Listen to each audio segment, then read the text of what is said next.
Well, good morning. I'm glad to see you back or to see you for the first time. Thank you either way.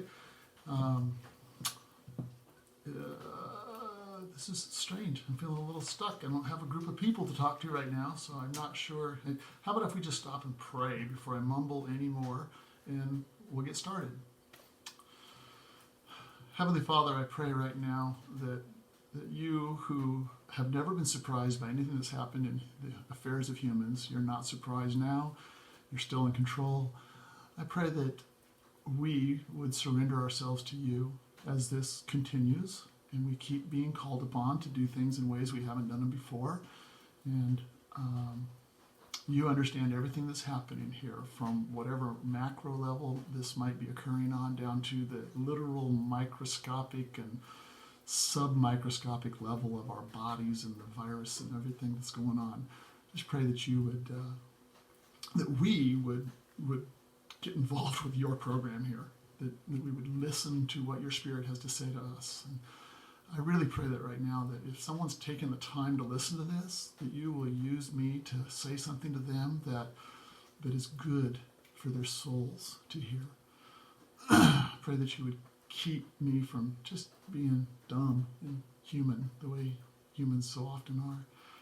And I just pray these things with the greatest humility, I hope, and just that you would be God and that we would be your people, and that this would go well. And if someone's listening to this that doesn't believe in you, that they'll have an open heart and they'll listen to what's happening from a new point of view. I just pray these things in the name of our Savior, Jesus Christ. Amen. Okay, so if you're still with me and you haven't been here before, there's another video from last week. It literally was about a week ago, and this is just my take on how science and faith goes together. It's how I have been working on it, something like over 30 years, more or less since I started learning science when I was myself in middle school, high school.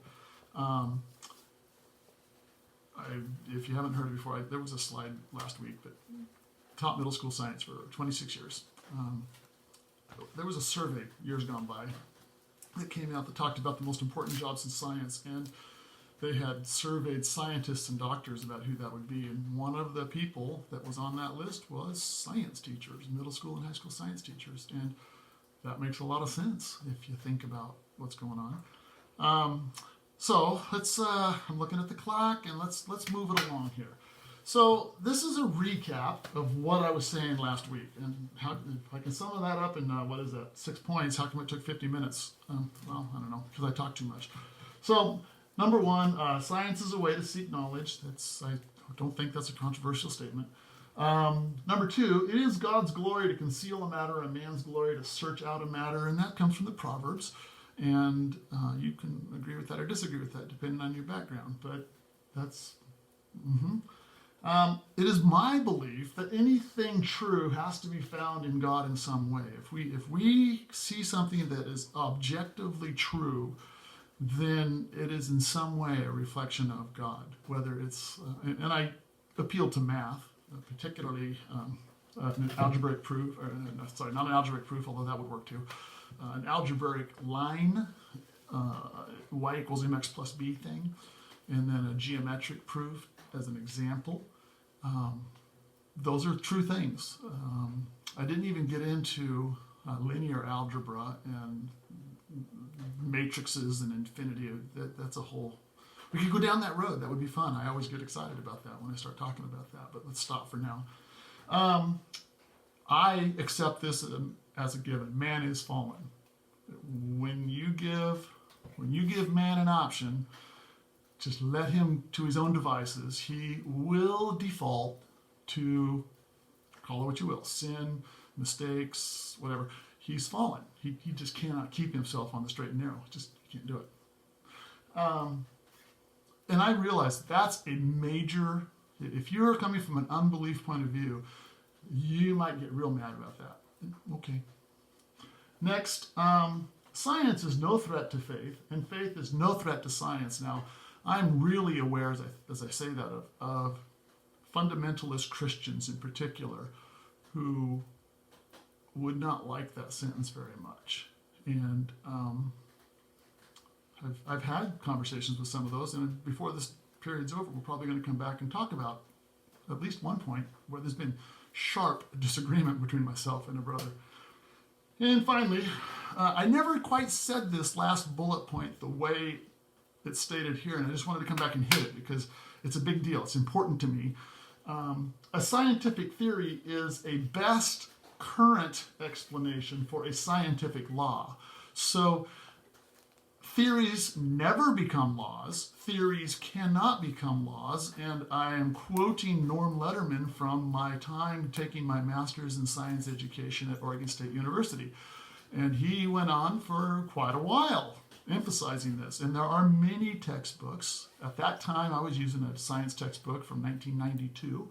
And sure enough, right in chapter 1, there was a line that says, if a scientific theory has been used and studied repeatedly over a long period of time and it isn't proven to be wrong, then it becomes a scientific law. No. A scientific law is true, whether you believe it or whether you don't. A scientific law will work, whether you adhere to it or not. The way I like to say it to middle school kids is, you can't break a scientific law, but it can break you. Just go ahead and jump off the top of the house. Go ahead and break the law of gravity. You don't care. You will, but it won't. So that's the point. Scientific laws just exist. They're just there. Scientific theories is the best we can do at explaining why that law is. Your theory can be wrong. It will not change how the law works. Period. So I don't know that I said that quite that way, and I just wanted to get it said just that way. All right, so here we go. Let's move on to something fresh. So, evolution. This is the bone of contention that chokes almost everyone, including Charles Darwin. I don't think Charles Darwin, he knew he was stirring something up. By the way, side jaunt here, there was another guy named Alfred Wallace who had the misfortune of being in the South Pacific.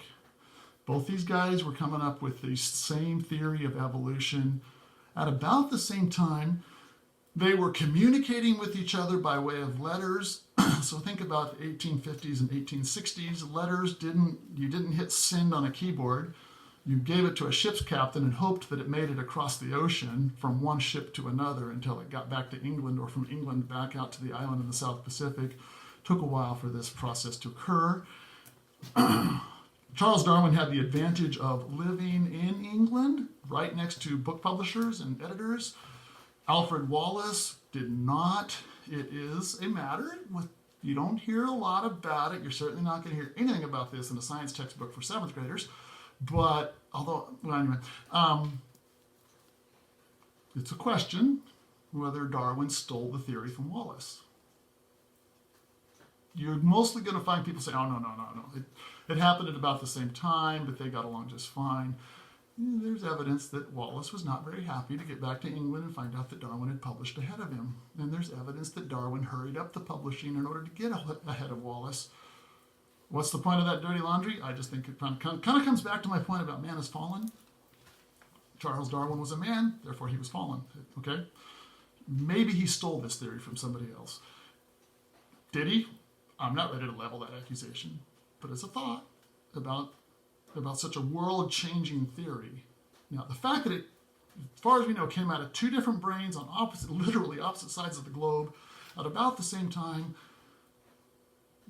that's its own thing that has to be engaged with. It makes it really hard to deny that there's something here that if you're a thinking human being, regardless of religious point of view or not, you need to do something with this. In your head, you got to do something with this. All right, so bullet point number 1. Acceptance of this theory kills Christian faith for many. There are many stories. When you start reading science lit, there's many stories of someone that trotted off to state university, wherever, ran into extremely polished, intelligent, smooth, well-educated professor of science and lost their faith over evolution. Tons of stories about that. And every time I hear one of those stories, I just... Next one. Those who reject this theory have diminished standing in the eyes of typical unbelievers. We all know that's true. Christians are clearly ignoramuses. They have no clue what's going on. They deny reality. They're nuts. Ignore everything they have to say because they don't believe in evolution. I can see where an unbeliever's coming from with that conclusion. I can see where they're coming from. That's how big of a rock this evolution thing is, and it has wrecked many a ship. And because I could see that, I've been spending some time thinking about this thing. How do you make this thing work? How can you deal with this? So let's see. What did I tell myself next? Evolution. Let's just start with what it is. What is the theory of evolution? Did anybody catch the key word? Theory. Remind yourself, what is a theory? It's an explanation. Okay? If there's a theory of evolution, then the way I've organized it, there's probably a law. Okay, so I'm getting ahead of myself now. A definition, and this is actually where I remembered to put Dr. Letterman, into the slide presentation, is a definition that is agreed upon by most scientists is that evolution is a change in gene frequency. Now, I'm ahead of myself, got to introduce a new term, genes. Most of us probably remember something about that from whatever science we've taken, because it's just that basic. Most science classes, introductory, have got to talk about that. Okay? And we're going to get to a little bit of a refresher on what genes are. But that is the big deal. Now, just stop and think about this. A change in gene frequency. If you're watching this with your brain, then you must be human, which means that you got here through some couple of people's sexual congress. And at this point, we're not doing anything naughty with this. We're talking about just the biological process. And if you remember, that means half of you came from a father and half of you came from a mother. And when those genes combined, they came out in a different frequency. You're an evolutionary step away from your parents. There was a time when that was not very controversial. I hope that doesn't wreck anything in your head, that you yourself are a product of evolution right here, right now. Because my next thing down there is a law of evolution. Evolution's happening, and I don't care whether you deny it or not. It's happening. It does happen. And we have lots of examples of that right here, right now, today. Let's finish this point now. Okay, so yeah, there's a law of evolution, and it does occur, and it's happening all the time. And if we change our theory, is that going to change that law? Not in the least. Evolution is an observable fact that changes do occur from one generation to the next in organisms. Right now, we as a society around the world are dealing with the fact that viruses are products of evolution. The reason we're having such problems with the Wuhan virus is that it's never been before. There aren't any humans born on the planet that have any resistance to this virus. It is perfect right now from a virus's point of view because there isn't a single human cell in existence unless through the evolutionary lottery you happen to be born with natural immunity, and that's possible. Barring that, if you're exposed to this virus, it will get you. Will it kill you? Not if you're healthy. Not if you don't have other issues. If you're compromised in some way, can it kill you? Sure. I meant to pull this out. If you are of a certain age, I'm 56. If you are of a certain age, you might remember this. People of my age and older all remember, and they don't think about this much, but when I bring it up with them, they go, oh yeah, I remember. There was a massive campaign in the United States to inoculate us against a series of diseases that are really nasty, much, much worse than the China virus. Smallpox is an easy example. Smallpox comes in 3 varieties. The worst variety kills half of everybody it infects. Half of everybody that catches this particular type of smallpox, and I forget what its name is because it has a name, half of all people that get that particular type of smallpox die. Smallpox communicates itself faster and more effectively than Wuhan, by the way. The next kind, much milder, it only kills 1/4 of all the people. And the weakest form of smallpox, which was most prevalent here in the United States, killed 10% of the people that it infected. 1 out of 10. That was the lightweight version of smallpox. Wuhan does 1%.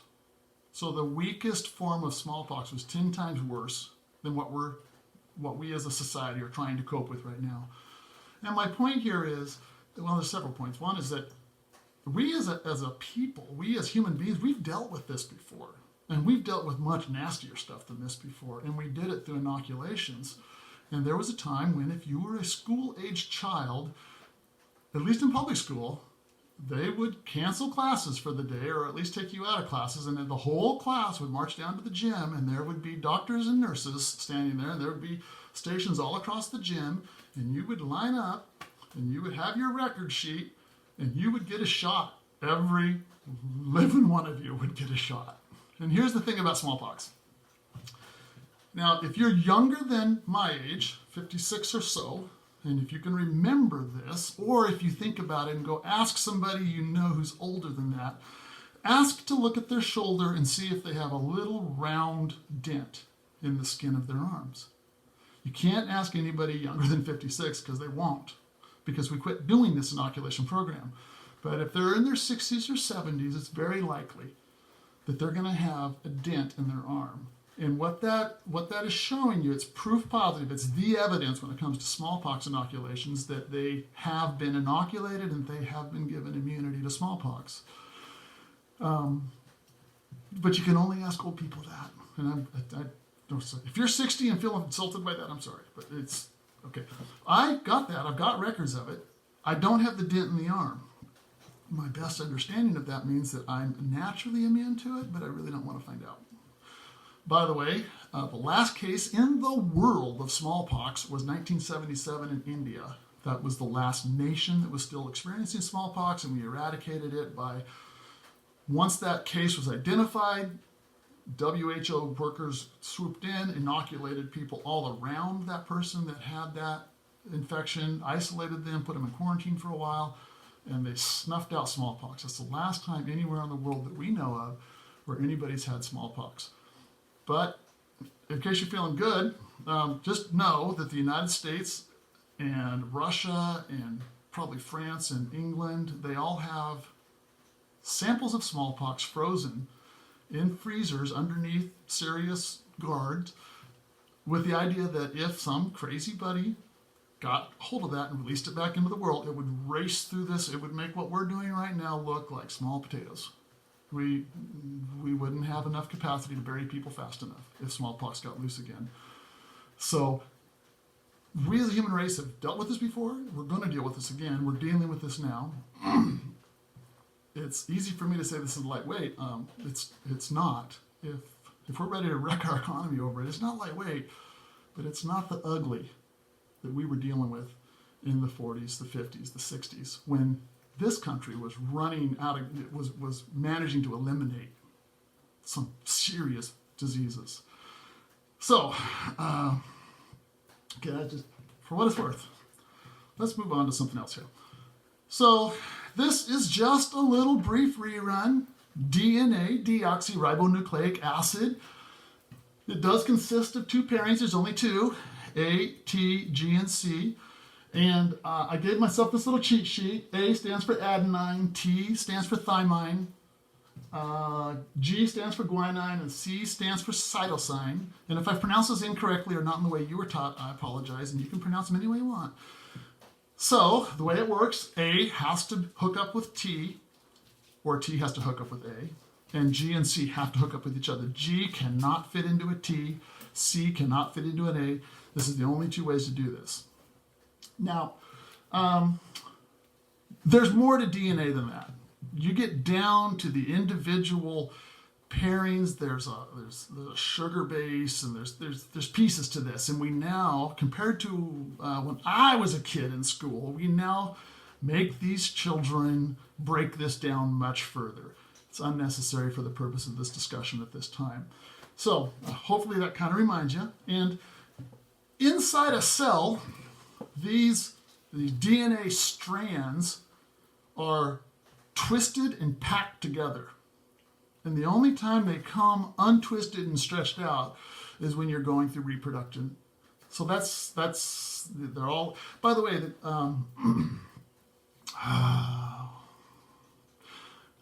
things going through my head, but chromosomes. If you're talking about a big pile of DNA inside the center of a cell, those are called chromosomes. And the reason for that is chromo is a root word for color. And back in the day, before we had learned a lot of this stuff, like in the early 1900s, they would stain slides with different chemicals. And the nucleuses of cells would absorb more of that. They were very colorful. So when we started finding out there was something in there absorbing that color, we called them chromosomes. I always think of that 60s, 70s song talking about Kodachrome. Chrome, color. Okay, so that's for what it's worth. Let's see, there's probably other stuff. When you go whipping up eggs for your scrambled eggs, and the strings, it's that stringy stuff hanging on your beaters, that's DNA. Just for what it's worth. Just impress your kid tomorrow morning or next day with that knowledge, okay? You're literally extracting DNA from the yolks, because the yolk is the nucleus. Well, okay, moving on. All right. Oh no, what we do? Okay, what do we do here? Okay, good. That scared me. All right, so there's a little bit of math over here. We'll go through these points and then I'll come to the math. All right, so all living things have a DNA basis. And there's a little question in there in fine print, is a virus alive? And this is why I'm asking that question. When you do basic science, boy, I'm running through time fast here. First thing you'll ask, typically in my case, 7th grade, maybe 6th grade science, is here's the aspects of a living organism. They have to be able to reproduce. They have to be able to do homeostasis. They have to be able to, those are the aspects of a living thing. And then typically in the, think about it questions at the end of this section that some teachers don't want to assign because they don't want to take the time to read the answers, is a virus alive? Because a virus is a small amount of DNA inside a protein coat. And that protein coat, its only purpose is to hook onto a living cell. And if it can succeed in hooking onto that cell, then it inoculates the cell. It shoots its DNA into the cell. That DNA makes its way into the nucleus of that cell, and then it uses the cell's reproductive ability to make more of itself. And it does that. It beats that cell to death, reproducing itself. And then it sheds virus or breaks and lets the virus flood out and infect more. So a virus has no requirement to maintain homeostasis. A virus cannot reproduce itself. Is a virus alive? By the way, I don't think there's a right answer. But my answer for kids when they ask me, when they shoot that back at me in class is, man, anything that can make me feel as bad as a virus does has to be alive. It has to be. But I'm not sure that's actually a scientific answer. That's just an emotional answer. Okay, so I wasn't done with that. Oh, there we go. There's only A, T, C, and G bases, and there is RNA. That's part of how DNA reproduces itself. That's the ribonucleic acid without the deoxy. But that's much more than we need to worry about right now. So technically there is a couple. Never mind. All right. Typical sexual reproduction is a shuffling of the deck of existing gene pairs between parents. When you do that, this changes the gene frequency in offspring into a uniquely new and different individual. And genes, which are DNA pairs, can be swapped between species. Now, boy, we could go a long way with that, but right now I'm looking out the door and I can see grass and a Douglas fir tree and ferns. Every one of those things has DNA in its cells. And we have the technical ability now to take genes out of that grass and put that gene pair or section of gene pairs into me. If there was some reason to go to that trouble, we can do that. And I, as an organism, am not going to have a big problem with that. I don't have any reason to reject that necessarily. Now, if you've imported something into me that's deadly, well, it's deadly. We've done crazy things. We've made animals that glow in the dark. Why? Because we can. It's because that's what humans do. They just play with things. They play with things. Tobacco. And this is old now, but I remember seeing pictures in our textbook of a tobacco plant that could glow in the dark. I don't see either one of the fact that it's tobacco or the fact that it glows in the dark is unuseful to me in either but okay. All right. Now the math that I have up here, if you take 4 things and if you just combine them where any one of those things can combine with any other of those things, that's a thing called 4 factorial. So it's 4 with an exclamation mark. And what that means is 4 times 3 times 2 times 1, which tells you that there are 24 ways you can take 4 bases. So if DNA bases could be combined in any way with each other, that would give God 24 different ways to combine and make creatures with this. But God thought that was way too, it was just beneath him to give himself that many outs. He decided to create a system that uses 2 factorial. There's only 2 ways for DNA to combine, period, in a story. 2 ways. How much creativity can you get out of just exactly 2 ways to combine things? Now, this gets back into Theology 301 or whatever for me, but God is infinite and God is infinitely creative. I think it's one of the most clever things ever that God has done.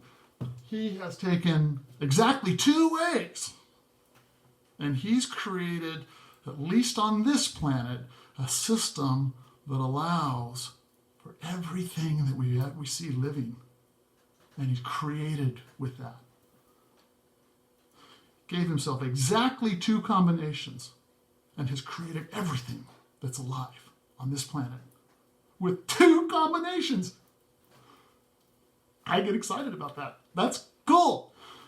That's clever.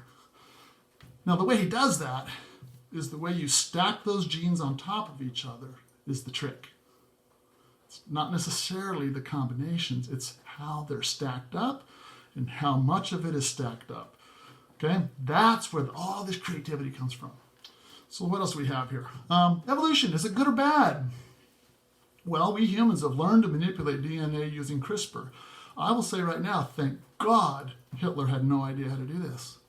I'm not being, you don't invoke Hitler if you're not, it's a thermonuclear device when you're talking about some kind of a debate.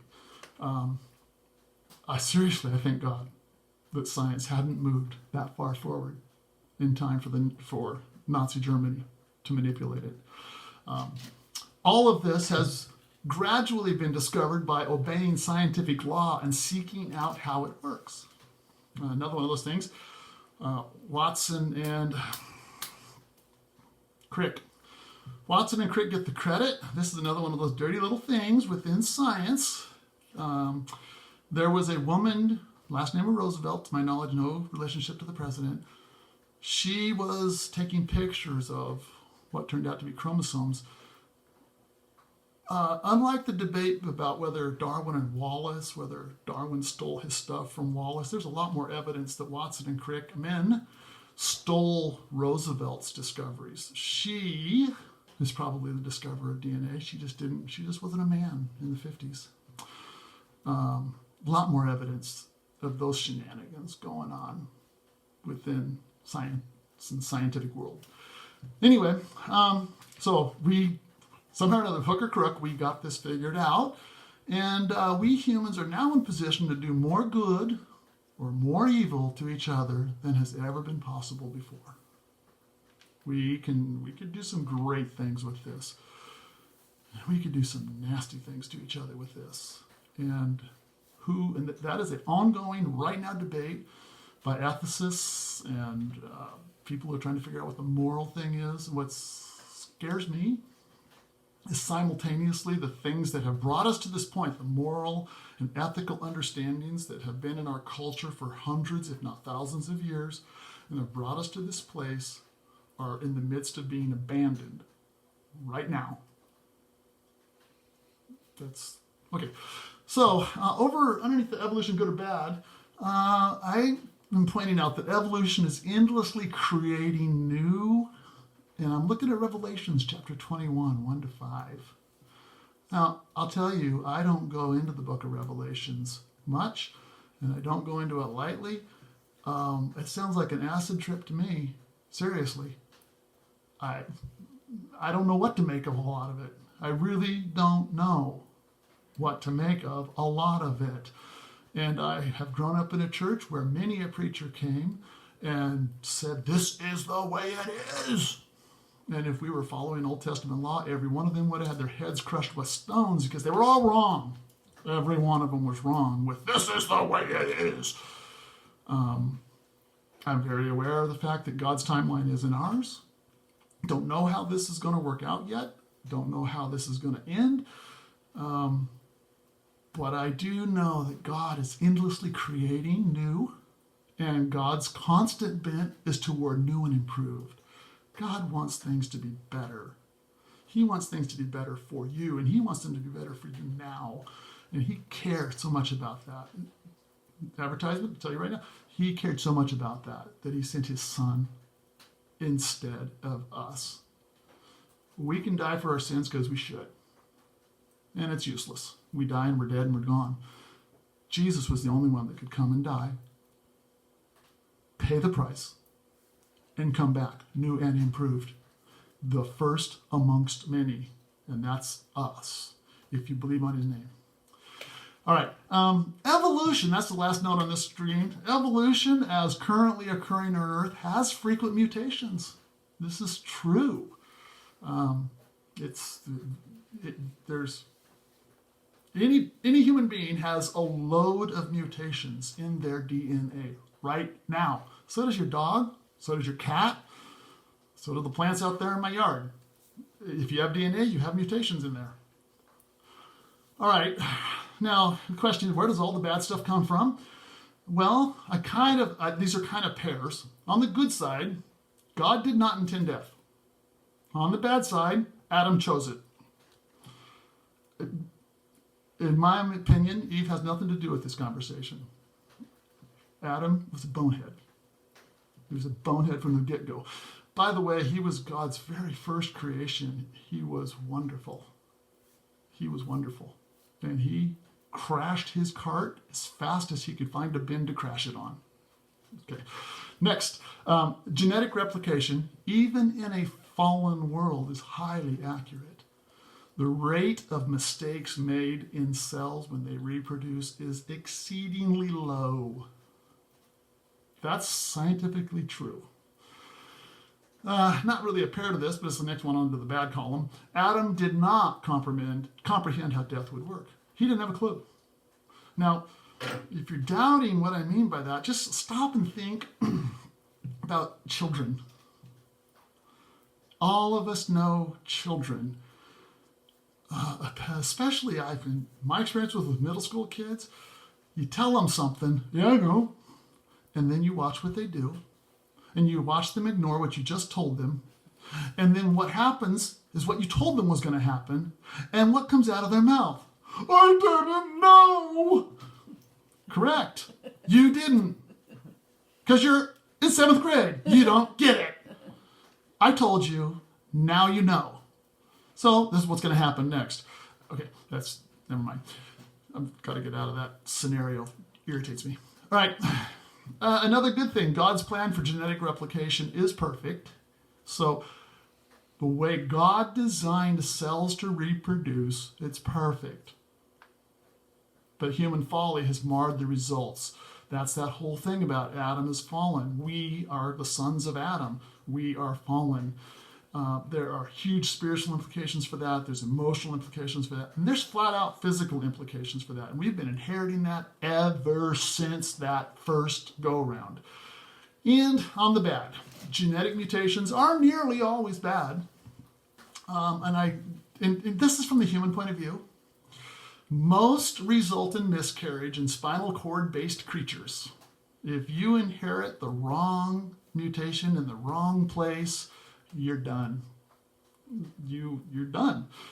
Nature says discard. Now, we have lots of conditions in the human genome, and there are conditions in horses and cows that will result in the same thing. So this stuff happens, and we all are very aware of it. And I see that stuff as that's the result of being fallen. So, another continuation, where does all the bad stuff come from? This will be seen as lazy by some, but I sweep all the bad stuff humans and the planet deal with into the fall. Genesis chapter 3. That's where all this bad stuff started. So, everything God created and placed on earth is out of whack. We humans, when Adam chose to say, God, you don't know what you're talking about, we whacked everything. It all got messed up. Okay? And again, that's just part of the Genesis thing. We were the top of his creation, and we have wrecked it. So every system on earth now has a weakness. Somehow, somewhere, there's something wrong with all the systems. None of them are as perfect as they should be. Let's see, what else did I tell my house? Okay, so God, because he's God, can change the rules of his creation. So Genesis chapter 2, verses 4 through 9. At this point in the story, the water cycle operates differently. I don't really get it, and I don't know whether I said it here or later on, but let's understand that the Bible is everything God considered critical for us to know. It is not everything there is to know. You are not going to learn calculus by reading the Bible. You don't have to know calculus to know Jesus. They don't exclude each other. One doesn't depend on the other. God just didn't bother to put calculus into the Bible. Okay? It's true, it's real, it's relevant. It's God's language, after all, it's math, but it's just not in the Bible so much. So God doesn't really tell us how the water cycle works. It does tell us that the whole earth was watered with some technique that's different than the current water cycle. Now, what I think is interesting about that is that we teach first graders about the water cycle. And anybody that boils a pan of water or takes a hot shower can observe the water cycle happening right there in the bathroom. It's easily recognized. It explains a great deal about our weather. It explains a great deal about all kinds of things that happen in our world. And the world before the fall didn't use it. I don't even know how far to go with that thought. But if something that basic, something that fundamental changed that much, we just don't get what this world is compared to what this world was. We just do not get it. And I don't know how much we're going to be able to figure out, but the way to find out is science. So that's okay. Next, again in Genesis chapter 2, verse 4, the word for a day is yom, and I don't know if I'm saying that right because I didn't learn Hebrew. This word denotes a period of heat. The context does not require 24 hours. Now, honestly, I'm looking this up in Strong's Concordance. Is Strong's Concordance the end-all and be-all of language study? No. Are there Hebrew scholars that could shoot me down? I'm sure there are. Okay? Let me finish this out. But the context does not require 24 hours, but is commonly understood as such. Heat is associated with the Earth's beginnings by every theory I have ever heard about our creation. So here's where my fundamentalist brothers will curse me to hell depending on how angry they are at me. I don't necessarily believe there was 7 24-hour days. I know there are many of you who are sincere and wonderful and lovely people who you are willing to die on that hill. God bless you. I am not one of you. I don't know. Was it 24 hours? It could be. Was it an eon? Couldn't tell you. Don't know. I know it's a period of time. I know it's a period of time. How long was it? I don't know. How are you going to find out? I don't know. Now let's remember, last session, when you don't know, what do? You wait. Just move that off to the side and let it hang. Let's see what science learns. It's okay. It's going to be okay. I'm going to wait. God's God. I'm not. He's never lied to me. He's never done me dirt. I've done myself dirt, but I've done him dirt, but he's never done me dirt. If he didn't feel the need to make that crystal clear, then I don't need to have it be crystal clear. I can wait. I can wait. And if I wait clear till glory, that's fine. I'll wait. I think that might be part of what's going on in heaven, is that we learn about some of these things, that it was just too much to know to give it all to us here. Anyway, number 3, Genesis 2:7, the dust itself had potential for life that is no longer seen. He made us out of dust. Now you go ahead and get out there and you form yourself. In fact, I got a bunch of clay in my yard right now, giving me lots of trouble. I get out there and get that clay together, and you, just like when you were in 7th grade art, you make a model of man, and you breathe on its face till the lights go out. Are you going to get any life out of that clay? Nope. But in those days, God was able to get something out of earth that we don't get anymore. We just don't get it. I don't know what that was. That's just one more thing I'm waiting.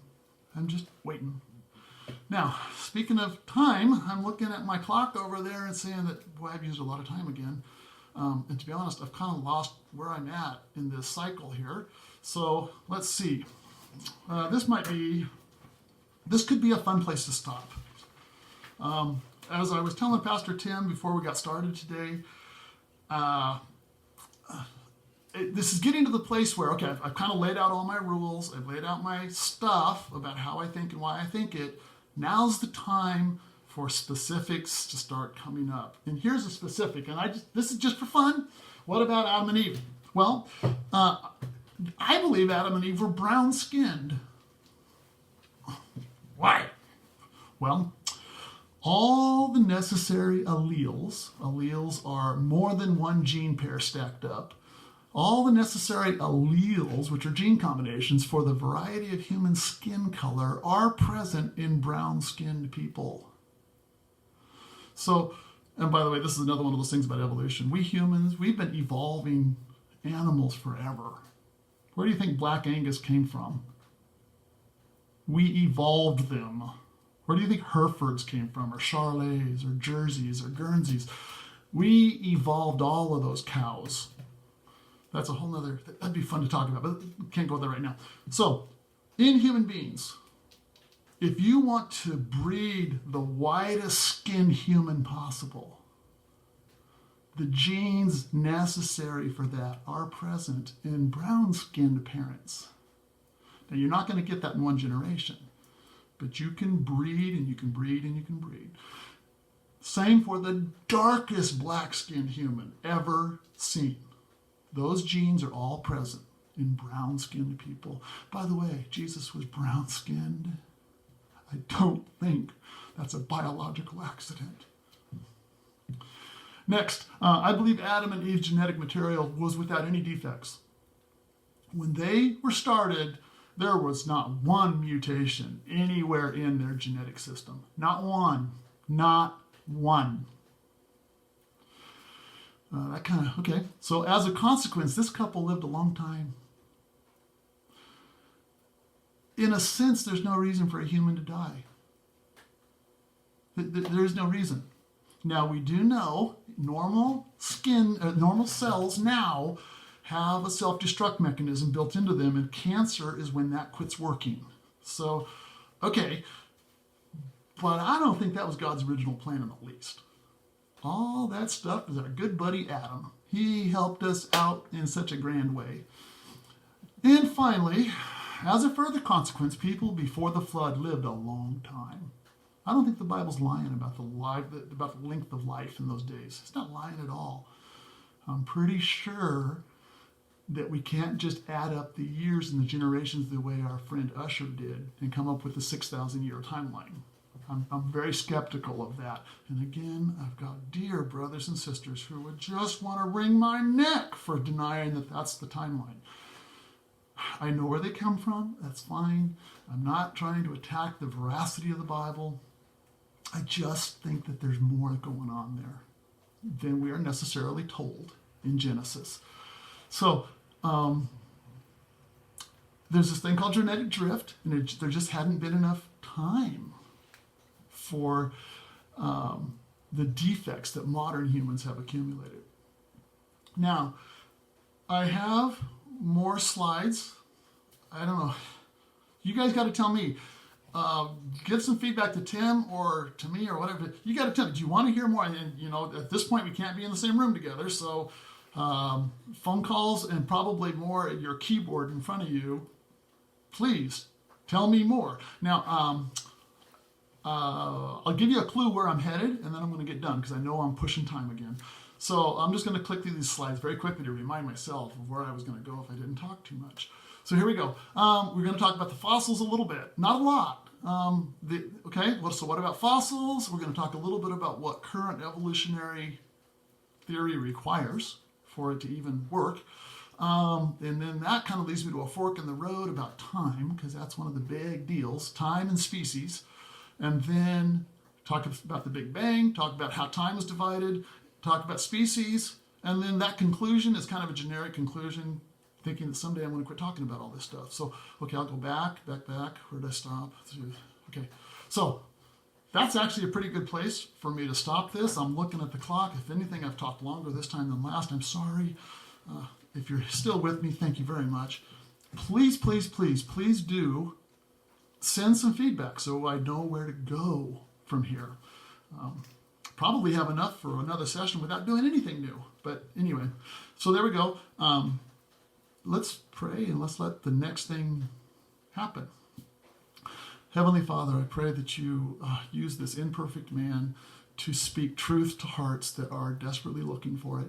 I pray that as we are continuing this time of isolation, that we know that you have our best interests in mind and that you have everything that we care about most in your safe hands, and we can't lose with you. That you cannot lose track of what's important to us, and you cannot fail us in any way.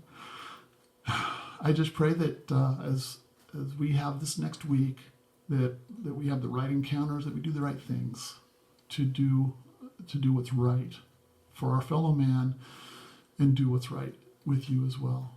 Both just physical behavior on our part. And I pray that we would be able to encourage one another's hearts. I just pray blessings upon whoever's been able to put up with me so far today. In your name I pray those things. Amen.